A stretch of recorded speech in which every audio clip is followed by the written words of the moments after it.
Hi, I'm using bullet notes and not a script. The learning theory that I choose is constructivism. Constructivism helps teachers understand that students build learning by connecting to what they already know to experiences that they have had in real life. Excuse me. Students are not all starting at the same place. Some students may already have background knowledge about a topic, or while others need more explanation examples before they understand it. This theory can influence curriculum and instruction because teachers should not only give students information and expect them to memorize it. Teachers should ask questions, connect lessons to real life situations, allow students to explain more their thinking, and give them the opportunities to solve problems. For example, I teach GED. If I'm teaching percentages in a GED math class, I could begin with a store discount or a restaurant tip. Most students have seen percentages in those situations, so it gives them something familiar to connect the lesson to. I could ask students how they think the discount should be calculated before I model or correct steps. One important idea that stood out for me from cognitive load theory is that working memory is limited. I mean, students can only process a certain amount of new information at one time. But even when a lesson is organized and connected to the standards, many students still struggle because too much information is introduced too quickly that a student can become overwhelmed by too many steps, confusing directions to them, crowded worksheets they just looked at, or too many new evidence words at once.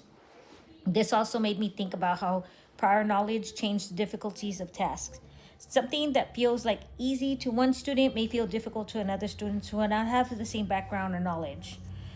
Because of this, teachers need to check what students already know and teach from simpler ideas to more difficult ideas. Model the skill and give students time to practice. Um, one one brain friendly curriculum decision I would make is to break complex lessons into smaller and more manageable for a lesson on percentages, because I would not teach discount sales, tax, tips, percentage increase, or decrease all in one lesson, because I would only focus on one skill at a time. First, I would explain the learning goal is clear language. Then I would connect the lesson to something that students already know, such as a sale at a store. I would model once I would model one problem step by step. After that, students can compare guided can complete a guided practice with me before trying the problems independently, so I can make sure they understand it and we're on the right track. But I would also give feedback so I can correct misunderstandings and try again if they don't understand it. But I would include retrieval practice and space review instead of teaching the topic once and never returning to it. Because at the beginning of the new class, students come complete one percentage problem without looking at their notes. And I could also include percentage problems in later lessons. But this would help students retrieve the information from a memory and build stronger term learning. For my future 6 weeks curriculum plan, these theories would influence how I sequence and pace the learning. I would begin with basic skills and gradually move toward more difficult tasks, and I would not assume that every student has the same prior knowledge, and I would include clear modeling, guided practice, independent practice, feedback, review, and opportunities for students to apply what they learned. I also make sure that the 6 week plan does more than cover a list of standards. I would ask whether students have enough time to understand the content, remember it, and use it in a new situation. But if students are confused, I may need to slow down, give another example, or provide additional practice instead of moving forward because the pacing guide says it's time.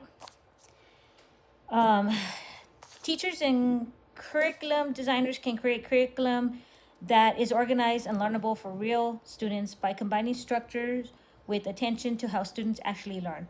Curriculum should have clear goals like logical sequencings and alignment, but it should also connect to prior knowledge, reduce unnecessary confusions, include meaningful examples, and give students practice feedback, retrieval, and review.